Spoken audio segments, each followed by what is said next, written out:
Mafia Atiq Ahmad की हत्या के बाद अब उनकी पत्नी शाइस्ता परवीन की तलाश की जा रही है।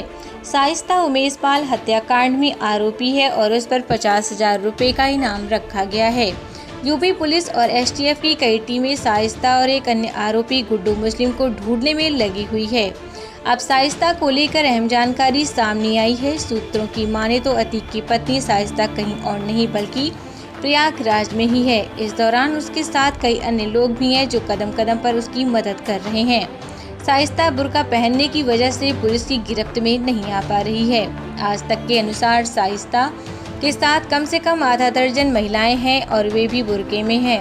इस वजह से पुलिस उन्हें अब तक खोज पाने में असमर्थ रही। उल्लेखनीय है कि शाइस्ता अपने पति अतीक और देवर अशरफ के जनाजे में भी शामिल नहीं हुई थी। इसके अलावा बेटे असद को भी जब दफनाया गया था तब भी वह वहां नहीं पहुंची थी। उमेशपाल मर्डर केस के बाद से फरार चल रही शाइस्ता के बारे में सूत्रों के हवाले से कहा गया है कि प्रयागराज कौशाम्बी के कच्छाड़ इलाके में छिपी हुई है। इतना ही नहीं, उसके साथ एक शूटर साबिर भी है। अतीक की पत्नी शाइस्ता परवीन उससे ज्यादा पढ़ी लिखी हुई है।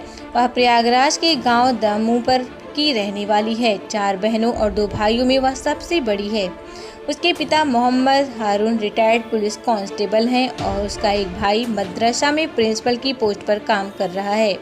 शाइस्ता ने प्रयागराज के हिम्मतगंज स्थित किदवाई गर्ल्स इंटर कॉलेज से ग्रेजुएशन किया। अतीक से उसकी शादी 1996 में हुई और दोनों के 5 बच्चे हैं। अतीक से शादी के बाद वह धीरे धीरे उसके बुरे कामों में भी साथ देने लगी। फरवरी में हुए उमेशपाल हत्याकांड में भी शाइस्ता को मुख्य आरोपी बनाया गया।